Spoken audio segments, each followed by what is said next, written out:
Unspoiled Network podcast. This is Spoil Me, covering Dandelion Dynasty Book 3, The Veiled Throne, chapters 23 and 24. A lesson on truth and prisoners. In these chapters, I just don't even know what to say because this is so hard to read. I was trying to eat breakfast while I was reading this. And I'll tell you what, I looked down at one point and realized I had taken 2 bites and I forgot about food. Welcome to Spoil Me.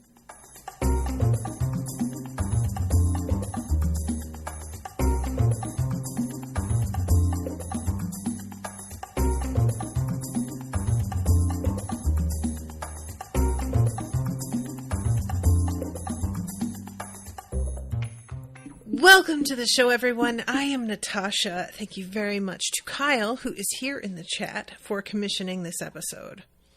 So, this is just, this is the thing about these books, is that it's not that Ken Liu shies away from portraying violence. It's that the violence is often, he does something sort of similar to what George R.R. Martin does, and that is you get told sort of secondhand that a thing happened, or you get another character explaining to someone else, and you're in on the conversation of them saying what happened. But a lot of the time, the violence itself is not played out in front of our eyes as readers. We're insulated from the worst of it by at least 1 degree. And so you kind of start to get almost, I don't want to say desensitized, because I still stop and go, oh my God, can you imagine, when I read the third hand thing. But when it's just a sentence or two, it's got a very different feel than being immersed in the moment and getting the description of every person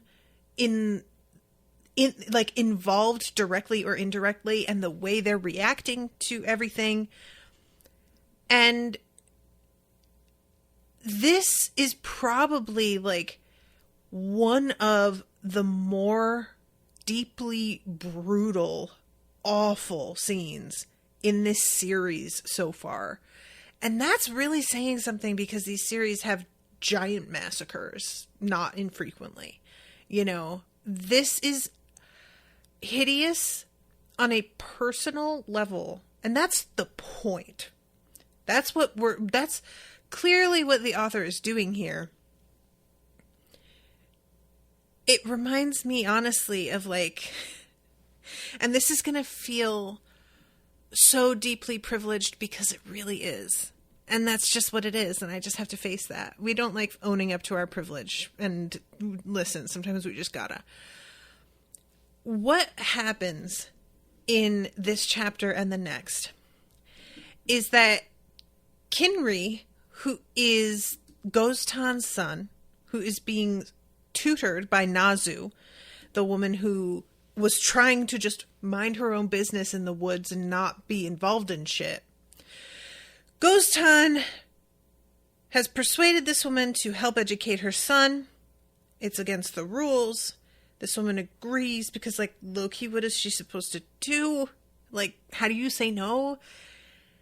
And then Kinri accidentally drops some info about, some things that aren't really allowed, and he's not thinking it through when he says it, and it pricks up the ears of the wrong people. So what happens in this scene is Kinri gets to see firsthand what the occupation in these islands really is about. And what it reminds me of is right around 2014 is when it started for me. 2013, 2014. I think that was around when Ferguson went down. That is when videos of police brutality started to just flood the internet. And it is one thing to be told that excessive force is used, that the guy was unarmed, that there was no provocation, that he was complying. I'm sorry, guys. I just get like teary-eyed just like talking about it.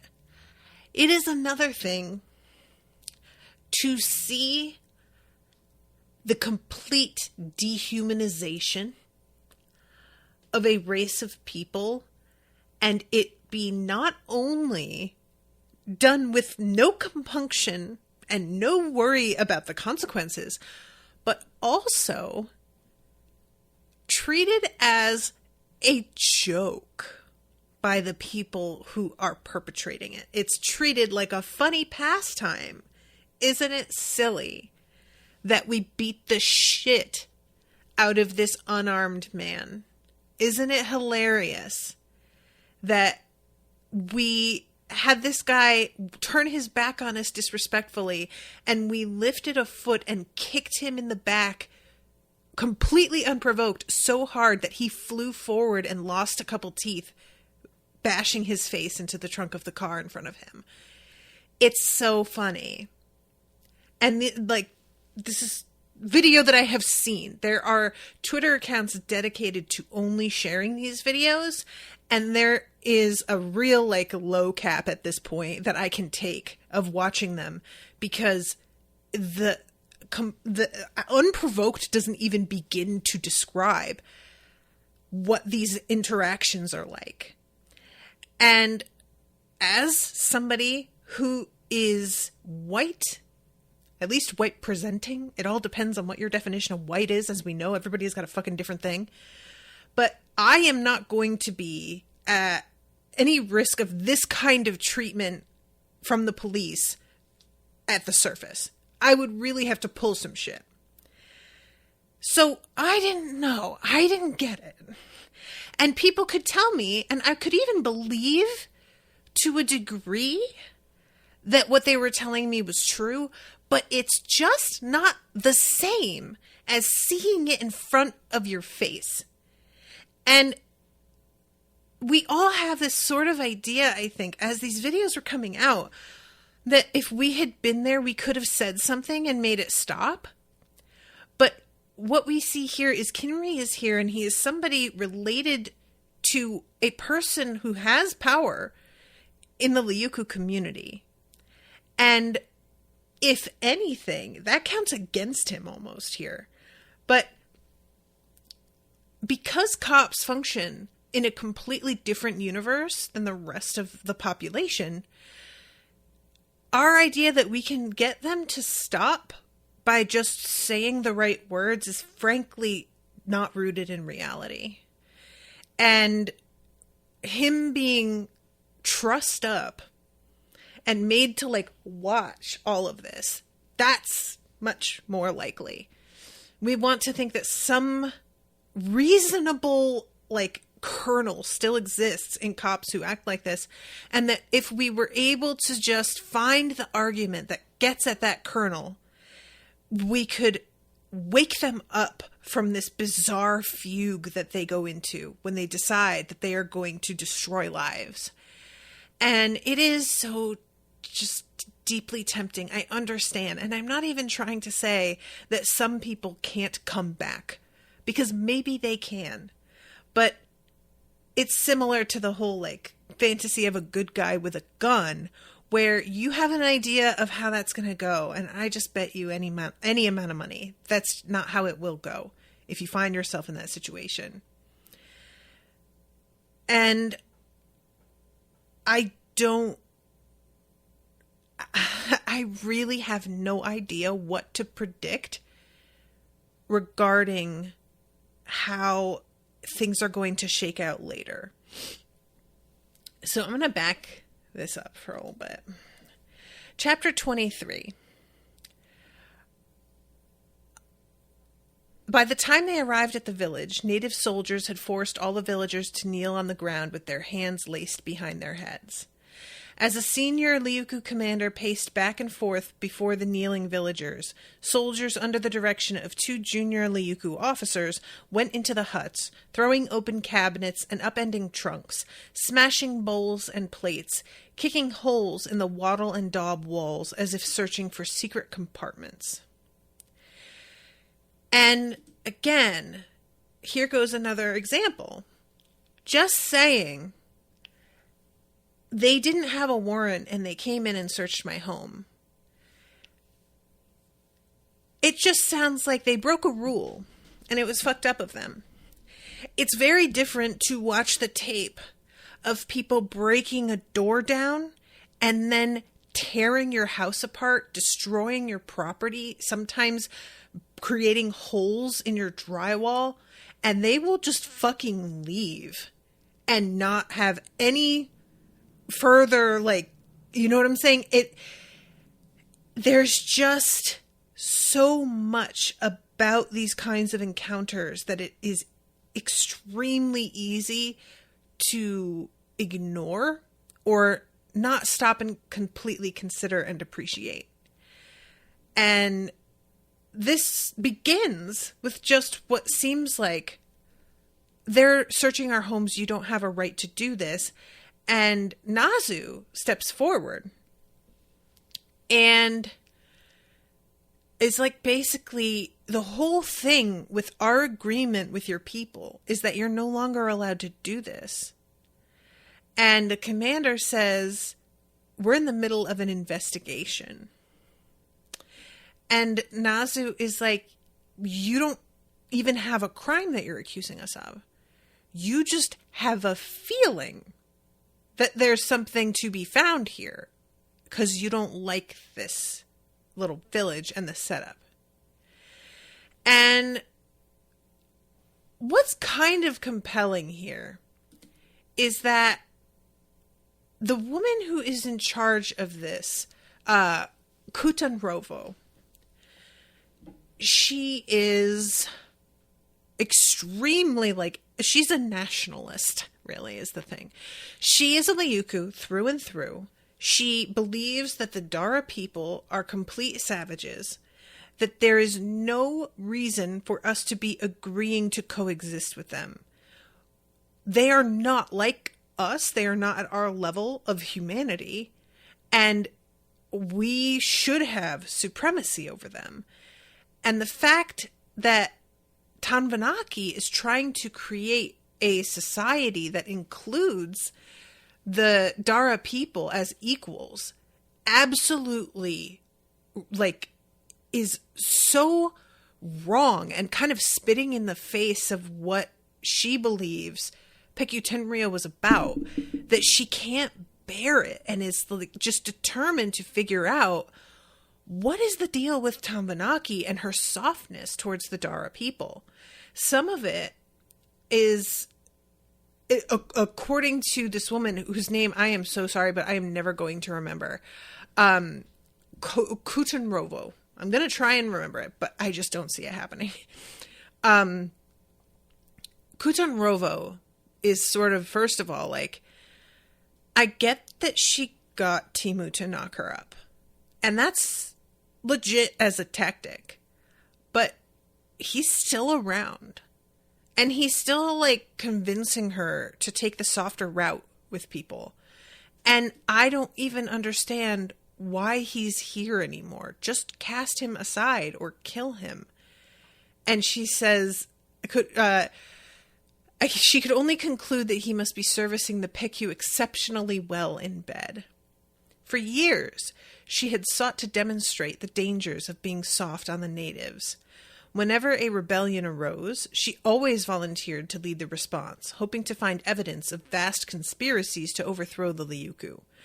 When such evidence wasn't forthcoming, and the natives seemed to grow ever more docile over the years, she was certain it was only a trick. She resorted to goading the natives into new rebellions. Earlier during the summer, for example, she had instructed her cousin, a Nara with a violent temper and little understanding of the bigger picture, to commit some atrocity against the native village he was supervising. The hope was to provoke some violent response from the villagers to show that the natives couldn't be trusted.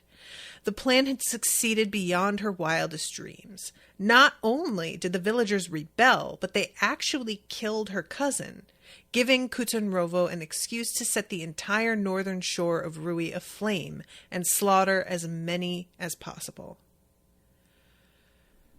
So that's the thing that Timu was hearing about when Tanvanaki comes down by the lake and is talking to him about how shit went. And he's trying to be like, couldn't you have gone easier on them? And she's like, they fucking killed him, Timu. If they hadn't killed him, maybe, but they did what they did, and I was up against a wall. So finding out that Khutun-Rovo, did I just remember her name? Oh my god, I did. That she is low-key, like, going around and setting this shit up. I am just never going to be able to get away from Khutun-Rovo is a corrupt cop, because this is how that shit works, man. This is what they do.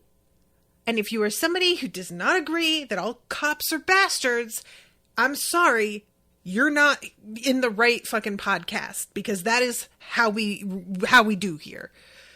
But straight up, all of the protests and everything that were happening regarding racial violence and demonstrations, all of the like conversation around, well, they're getting violent or they're looting or they're just destroying property and it's just invalidating their entire message.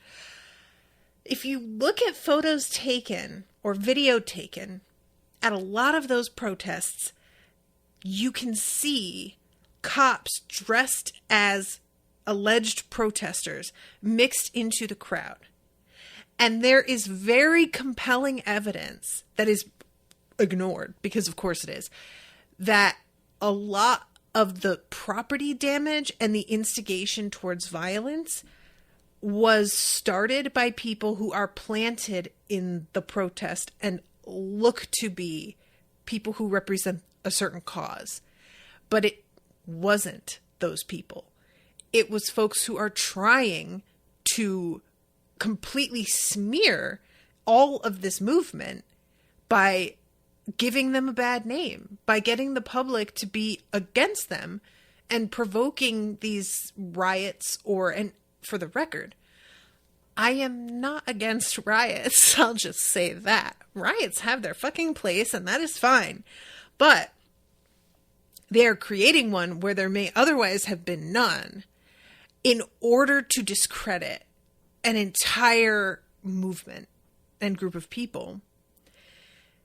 It's the same thing. It's the exact same thing. The photo evidence that I'm talking about too of cops being there, they have like lumps under the back of their shirt where there's clearly like a radio that they've hidden, or there's a round impression in their back pocket where there's clearly handcuffs, or there are a bunch of like different little signals that are meant to be only recognizable to one another, and somebody found out what some of them were, like having a particular colored band around their bicep on their, like, over their shirt, and it's very small and thin. It's not like wearing a huge armband, but it was enough that once you started to see, oh yeah, he's got one on too. Oh yeah, he's got one on too. And it was almost always white dudes in their 30s in pretty good shape with a vaguely sort of like military bearing, you know, and you just started to be like, huh, interesting. Oh, that's so weird. It has to be just a coincidence. So anyway, Khutun-Rovo is a fucking monster. And at this point, she starts to be like, I don't know what's going on, but the PICU is really starting to like almost seem like she's coming back to my side of things. She's starting to side with the Liuku instead of the accommodationists the way she had been. And so she's thinking to herself, okay, maybe the Emperor, Timu, maybe he's fucked something up. and she's not really feeling it for them the same way. And then has Thangostan done something to stir up mistrust? Maybe Tanvanaki has finally realized the wisdom of me and other true warriors who haven't forgotten what it means to be Liuku. And there's a secret camp. This is the place. And she goes there and is like, there is something going on with this place in particular. Claiming to be there on behalf of Tanvanaki, she had interrogated the prisoners, applying torture liberally. Oh, I lied. This isn't the one that Naru is at. Is it Naru? Is that her name? I feel like I'm getting her name wrong now. I can't win. But eventually she finds out the Wall of Storms was going to open in less than 3 years. And Tanvanaki had kept this a secret. Kutanrovo knew that the secret, once disclosed, would completely alter the balance of power. The argument the accommodationists had always relied on, that the Liuku invasion force couldn't win without the support of the natives, would be rendered moot. With a fresh wave of warriors and Garinafins from home, the Liuku would be able to conquer the rest of Dara without any native allies. The hardliners' dream of a true paradise of Liuku supremacy was within reach. But she had to be careful about how to reveal her knowledge, to force Tanvanaki to accept the hardliner vision as the only viable one, to utterly reject her husband and the addled advice of that Gostan Ryoto. So, at this point, when she comes here, I am thinking, of course, when I'm in the hut with the kid and his master and they hear all of this hubbub outside, I am thinking somebody has come for them specifically. Somebody found out exactly what's going on, and they are here in a targeted attempt to expose this like secret tutoring that's going on. And it turns out it is not that targeted at all. She generally is suspicious of something and doesn't really even quite know what it is she's going to find. So she eventually, like after some hideous... She eventually gets the information, but she didn't go in knowing what she was going to find. She didn't go in with a goal exactly, so much as a determination to simply fuck with everybody until somebody caved in some way. So she goes into the village. They start tearing the place apart. And Nazu, not Naru. And Nazute is asking, what is the suspicious activity that you're supposedly investigating? Kutanrovo's mouth gaped because she hadn't the foggiest idea. She had brought her troops here hoping to catch the Thentasa Savo Ryoto in some compromising, foolish act. And she was acting on instinct. The specifics didn't matter. She was sure she'd find something. So she makes this vague claim about contraband. And, of course, Nazu is just, are you really? Come on, that's not it. I mean, that's nothing. And the whole energy that Nazu is giving off, first of all, Kutanrovo is having to communicate with Nazu in Dara, not in her own Liuku language, which she does not care for. Because she feels like it undermines her authority to be halting and have to search for words and maybe have, something isn't quite right with her grammar and it makes her seem childish. The whole thing of learning somebody else's language is like one of the most humbling things that you can go through. I really recommend it because it really is a tendency I think that we all don't realize is happening. But when somebody is trying to speak your language to you and they are very new at it and the phrases are broken or there isn't like a subject-verb agreement, there's a tendency in our head to sort of infantilize that person because they sound kind of childlike. And so we act as if they are, which is absolutely ridiculous, but to a point, like, that's just an automatic thing. So I can understand her feeling irritated about that. And then just overall, Nazu is very self-assured. And Kutanrovo, who believes herself and her people to be fundamentally superior to Nazu's people, does not take well to her attitude. So Nazu is like, what do you hope to find? Maps, terrain models, practice dummies to train rebel fighters? And in the background is Savo Ryoto, aka Kinri, watching all of this and hiding out of sight, trying to decide what he should do. And Nazu keeps trying to signal him to stay fucking put. And it isn't until this bitch starts dunking a baby, waterboarding a literal infant child, that he finally steps forward. And I have to admit, while I understood deeply why Nazu wants him to stay hidden, I would not have been able to do it either. I am sorry. That woman starts dunking a child's head in a bucket. That's going to crack me. That's going to be it. I am stepping out from the bushes and also being like, here I am. We all have our line of shit that we can take, and I wouldn't be able to help myself. I'm just going to be honest. I get that he should have still stayed hidden. I get that ultimately he didn't help the situation. But there's also another man in the village who winds up sharing some info, and if that guy had cracked, which he would have, I don't think that if Kinri had stayed hidden, I don't think that would have changed how this other man finally broke. So this entire village was doomed anyway.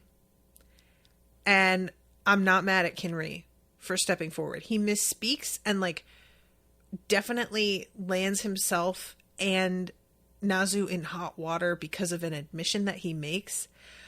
But again, because of the overall energy of this bitch, I don't think that she would have just let it go, even if he hadn't misspoken. I think it would have been just plausible cause. Like, she would have been able to make something up. It would have been the exact same situation. And that's what's so hard about dealing with people who have this kind of power, is that if they want a certain outcome, they're going to get it, whether or not certain other things fall into place. And I was so grateful at the end of everything, when he's talking to Nazu and apologizing to her, she's like, this is not on you. Nobody is responsible for what that fucking psychopath did except for her. She is the only one. You didn't cause any of this. She's a fucking lunatic monster, and she's going to do what she's going to do. So don't beat yourself up, because I really think once she walked up in that fucking village, there wasn't another outcome. This was what was going to happen. So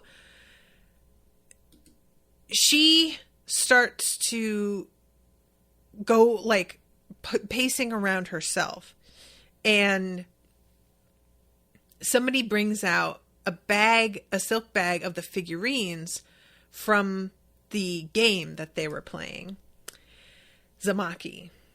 And Kutanrovo starts to do the pretty nice game set you've got for somebody who lives in a fucking hut. And Nazu is like, yeah, so it's like an old set that's got sentimental value, and I decided to live frugally. That's not a crime. What are you even doing? And Kutanrovo is starting to feel like maybe there isn't anything. There's a vague, I might actually be making a fool of myself. It's very faint, and it goes away quite quickly. But it's almost starting to pick up steam, and I was so hopeful that maybe she'd back off, and that's just not what happens. So Kutanrovo, who unfortunately has quite an eye for body language, has noticed that the village chief is particularly nervous. He is sweating.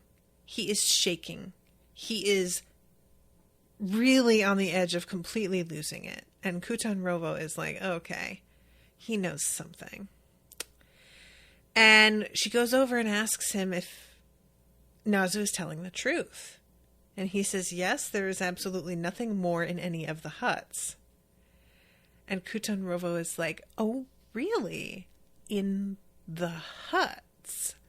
That's interesting that you decided to phrase it that way. She reaches down and grabs his infant daughter out of his wife's arms by one foot. And when the mother fights back, she kicks the woman in the throat and collapses her trachea, which, by the way, can kill you. So I don't know what's going to have happened to that woman, but she winds up dead in the end anyway. So it doesn't matter. And she commands for her people to bring a bucket of water. These are native soldiers. Reminder. These are Dara soldiers whose families are being held hostage so as to get them to comply. So they are being weaponized against their own people, being forced to do this, which is its own sort of hell. Really super gross. So she dunks the baby into the bucket, and this is when Savo comes out. And immediately Kutan Rovo is sort of like, wait, if this kid is Ghost Hunt's son, this could go kind of badly for me. I have to figure out exactly how to handle this. And Savo does something like something that makes Kutan Rovo sort of go, what is your attitude?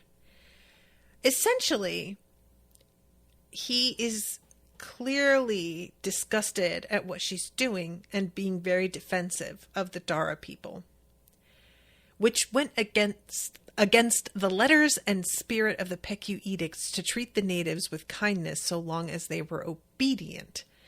The uncultured Liuku Thane was making a volcano out of a roast pit, as the natives would say, and risked damaging the reputation of the Liuku as a warlike but fair people, here to liberate Dara from oppression by Kuniguru the tyrant and Jia the usurper. And he looks over at Nazu, who is like, all right, this child is coming out here trying to tell me how this is going to go. He is a person who has never gone through any of the bullshit, any of the horrors, any of the hardship, the starvation, the humiliation, any of what I have had to go through to get here. And he is going to stand here and give me orders? Oh, I don't think so. And I found it really interesting, this energy here, because he is of the Liuku people, but according to Kutan Rovo, he isn't, not really. Like, this is sort of what we were talking about in the chapter with Thera, where she is talking to the girl whose name I also don't remember, but the one who had been a god. And the girl asks, what does it mean to be Agon? Because it's not just where you're born. They don't even have a land that's theirs. They are nomads, so that's not the thing. Kutan Rovo is like, he is not Liuku. He hasn't been tested. There's no warlike aspect to this kid. He is too soft and inexperienced. So despite the fact that one would think they're on the same side, Kutan Rovo still has this sort of like list of qualifications that she holds in her mind that a Liuku has to meet for her to take that person seriously. And that feels about right too. That's definitely a thing. So she decides all right, I'm going to fucking teach this kid a lesson. I am going to show him the way this has to work. She understood better than anyone the nature of the threat the Ryukyu faced. The natives outnumbered their conquerors by more than 100-fold, and they surely had not forgotten the bloody slaughters the Ryukyu were forced to commit against them. He was feasting on meat she had hunted, but he didn't understand the first thing about gratitude, about how to keep himself safe, about the Ryukyu's spirit. She had to do what needed to be done, even if it meant ruining this idiot. It was intolerable to see Tanvanaki and Ghost-Ton throw away the legacy of the Peki-Votan and desecrate the sacrifices of the many Ryukyu who had died to give their children a better chance at life in order to seek an accommodation with the inferior Dararaki, a cruel and cunning people bent on the destruction of the Ryukyu unless they were enslaved or killed.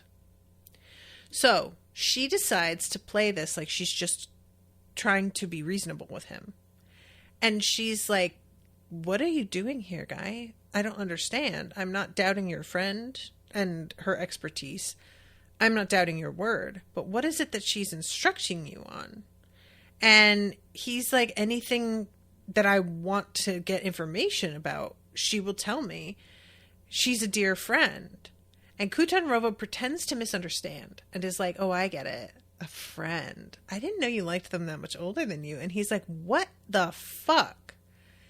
And she gets at him so effectively that he completely loses the thread of what he's supposed to be keeping secret and decides to like continue on with this tirade because she has baited him. She's just not used to it. He doesn't know what she's playing. So he blurts out about calligraphy and the classics and native culture, etc., etc. Completely exposes exactly what Kutanrovo wants. And he stops and suddenly realizes how Kutanrovo looks so delighted. And behind her, Nazu looks like she is about to just burst into tears. Just completely despairing. And he's suddenly going, oh no. So, they arrest Nazu. And we have this long, drawn out, is there anything else in this village that anybody needs to tell me about? And she continues dangling this baby, dunking its head, shaking it. Generally, at one point, she literally tosses the infant in the air and then grabs it by the leg as it's falling, like a toy. It's just trying to even like imagine that scenario. I can't even do. The things that happen in this scene, this is the sort of shit that I imagined Columbus and his people doing. Because Columbus was so fucked up that eventually Spain arrested him. That's how bad he was. Even the people who were like, they had an actual inquisition, like the shit they were doing. And he went too far for them. The records of the atrocities were so horrific. They were like, oh my God, this guy, somebody needs to do something. And this kind of shit is what I think of. So eventually, she gets this man, the elder, to tell her about something that Nazu buried. And of course, I'm expecting her to be like, see, I'm going to make an example of you and show everybody how great it can be if you cooperate. But no, I don't know what I was thinking. She's like, you should have told us before. You've been sitting on this secret forever. And she is watching this man losing his mind over what is happening to his child, grinds his face into the dirt, puts her boot on the back of his head, and then eventually just tosses the baby down a well. And you just hear the like smack of it hitting the water and nothing else. It doesn't even cry because by the time she throws it, it's almost dead anyway. So the mother is just That's it. Mom snaps. Comes at her. Kutan Rovo bashes her head in with a mace, I think, in a display of violence that's very different than what she did with the baby. But still, it's something that... it's the kind of thing that this kid has never seen before. He has never encountered the kind of violence he's seeing here, because he apparently was shielded from it. When they arrived, he was only like 9. So that was still, even for the Ryukyu, too young to be fighting. I would guess that they want you to be at least like 12. So she tosses the baby. He's screaming and watching this. And then when she bashes the woman's head in, Savo almost fainted. During the initial invasion, he had been but a boy of 9 and kept safely away. He had never seen anything so brutal. Kutan Rovo licked some of the gore from the corner of her mouth, chewed and swallowed.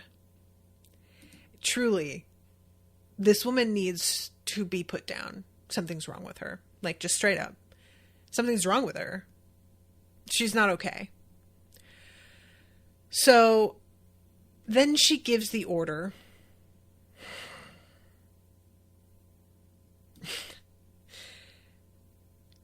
All villagers older than 14 are to be executed immediately by exposure to Kujufin's gift. They're going to be lit on fire. Those younger, reduced to slave status, with the males castrated. The village will be burned to the ground and the fields reclaimed for grazing. That's what she decides to exact on this village. And we just have a sort of scene of all of this being started to be carried out. And then we go to 2 gods that are taking the shape of ravens, watching and arguing about, like, is this what you wanted to happen? No, of course I didn't. Well, what do you want me to do? Give me a little more time. Timu will make it right. And I'm like, will he though? Because, like, have you had your eye on Gia at all? I don't know if I don't know, man. So then we go to a shorter chapter after this with Savo mostly.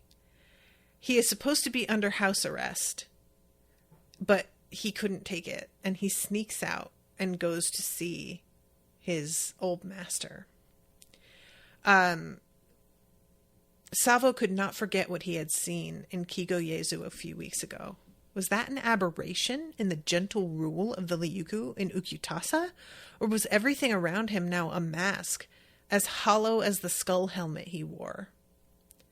And I really love this because that is exactly, this is the process. When you first begin to be exposed to the wrongs that your particular people that you like align with, that you have a privilege with, whether that be being white, or if it's because you're male, or because you're straight, or because you're able-bodied. There are all kinds of different, like, privileges that can cause you to suddenly look and be like, oh my God.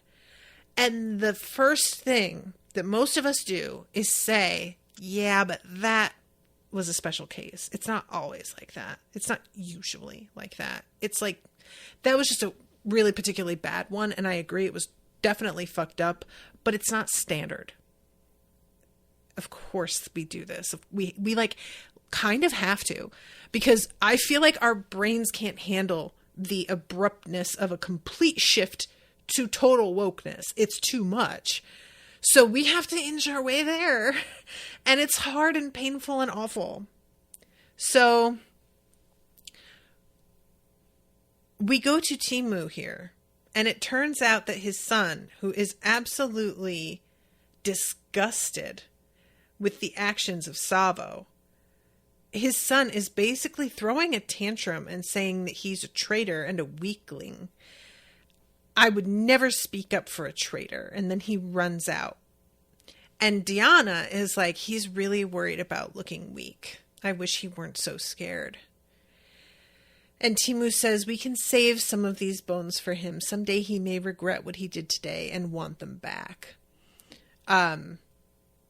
He broke like an arutoka that they had made together, apparently.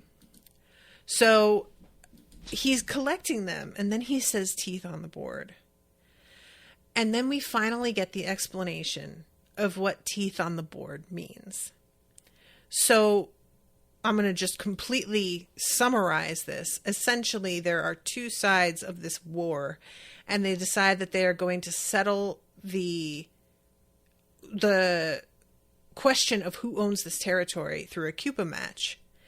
And the whole thing is basically, how many pieces do you have on the board by the time your opponent has none?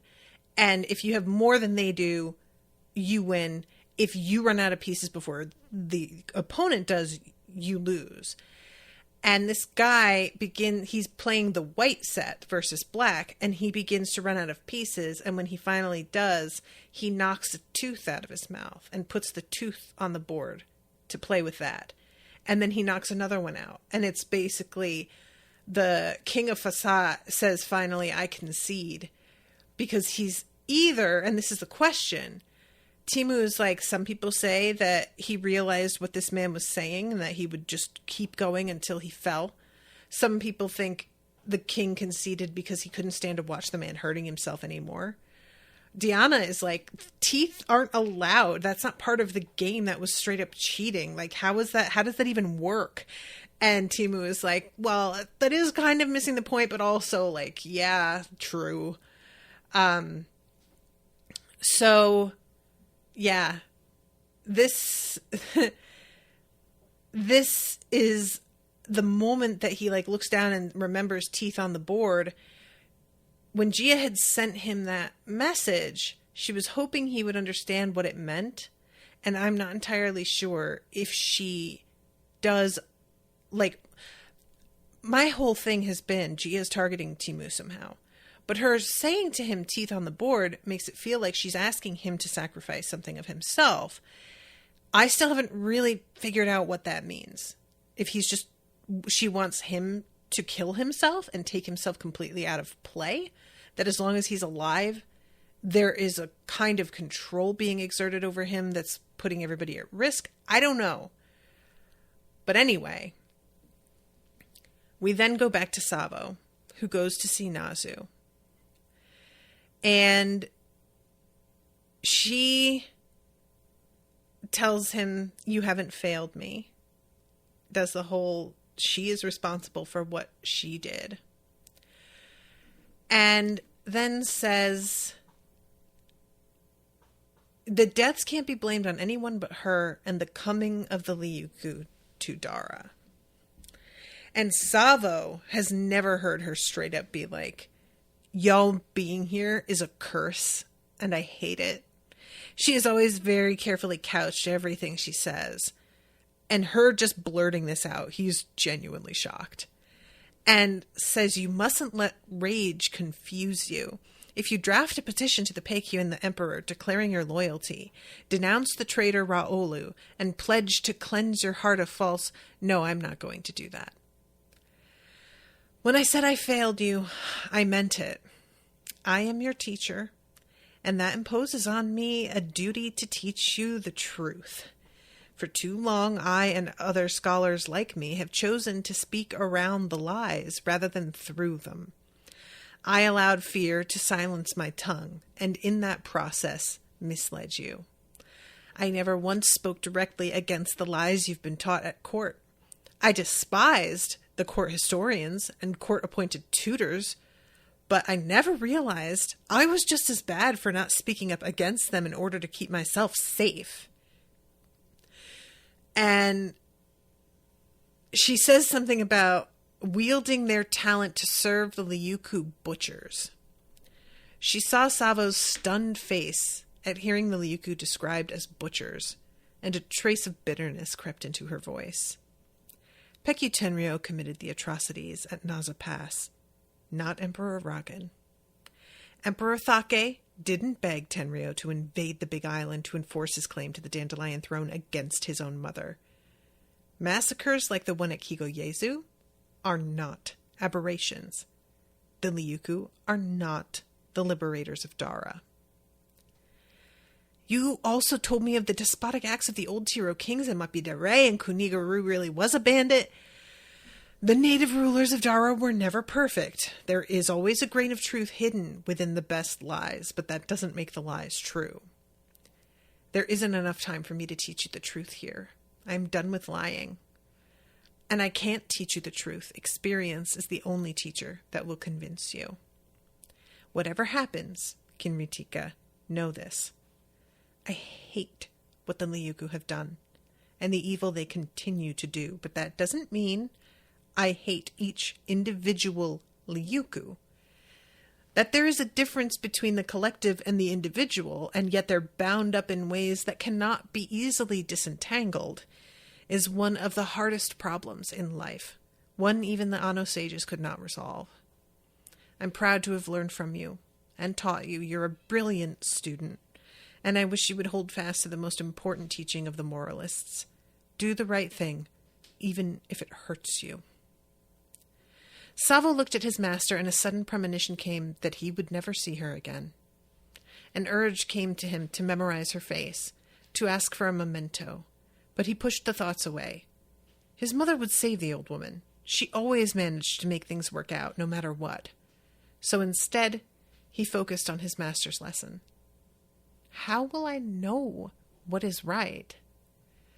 No one can teach you that, said Nazu. Not gods, nor teachers, nor parents, nor companions and lovers.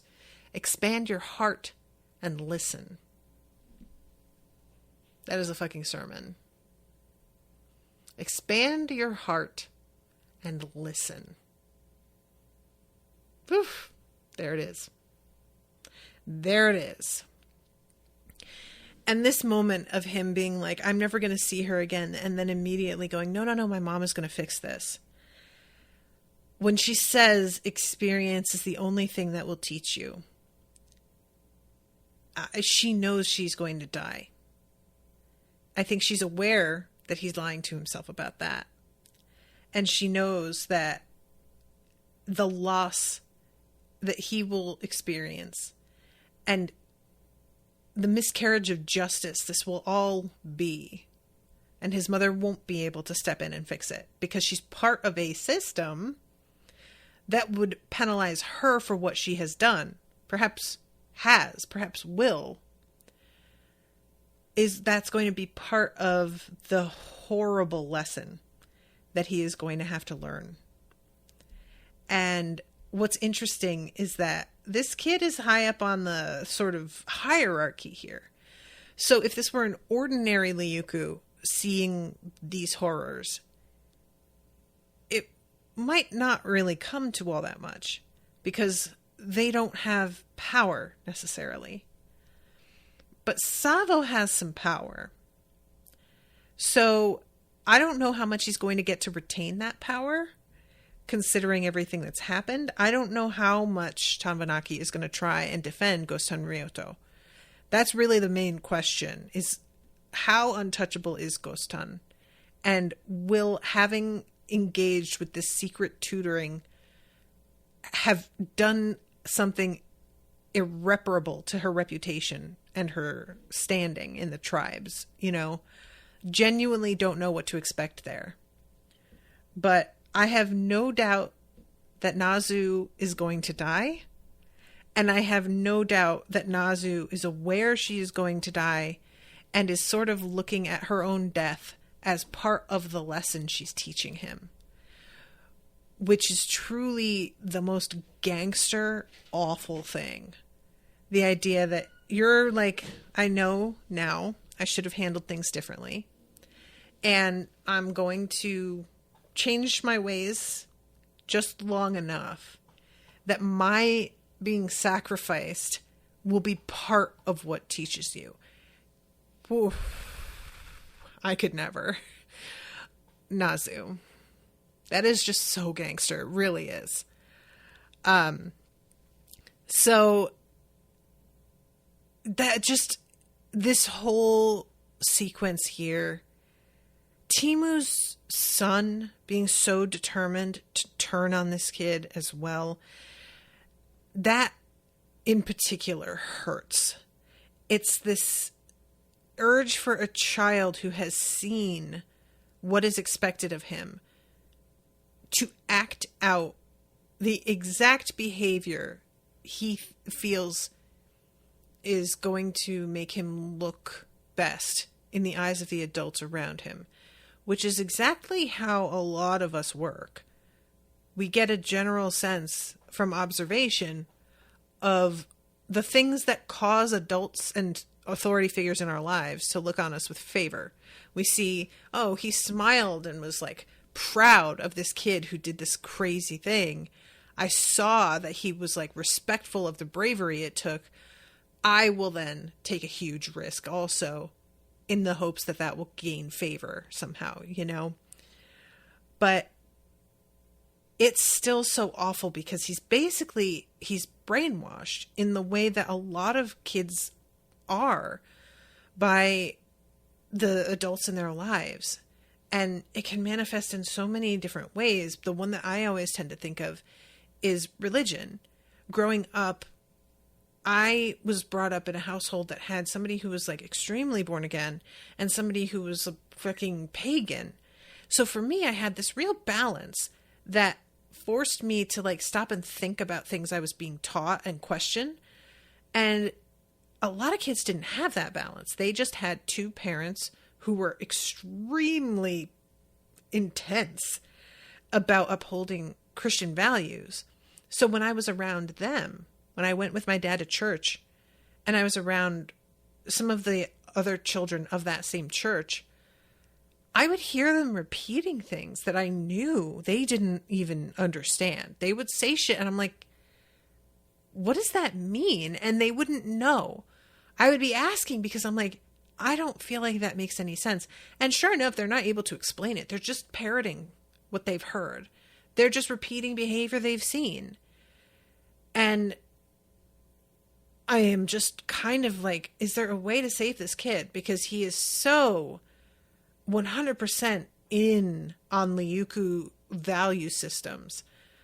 I don't know. I mean, I'm sure there's a way to get him to eventually loosen up with that, but the circumstances would have to be so specific.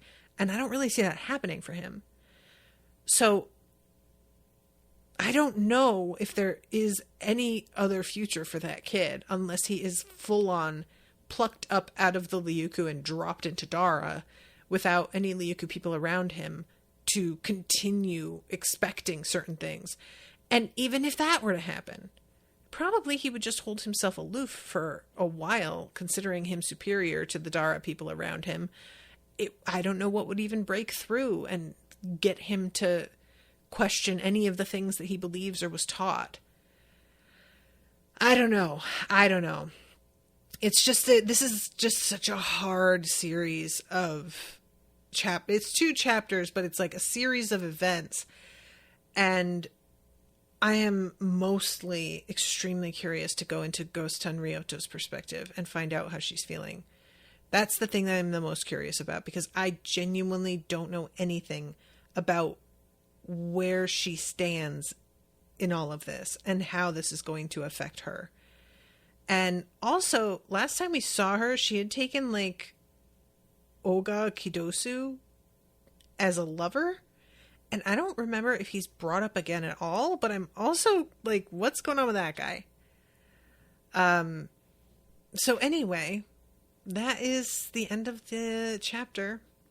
And I'm going to wrap up. But this is a bummer and I'm sad. And I just hate this. I just hate this. Ugh. Ken, why are you doing this to me, Ken? Why do you want to be so hurtful? It's just rude. I don't like it. And that goes for you too, Kyle. You're both real mean.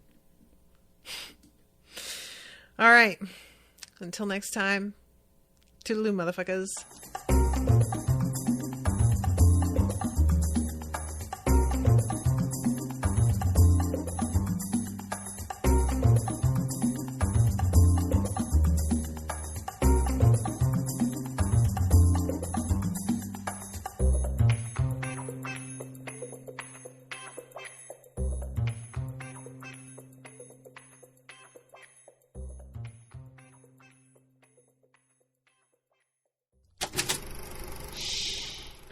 was an Unspoiled Network podcast.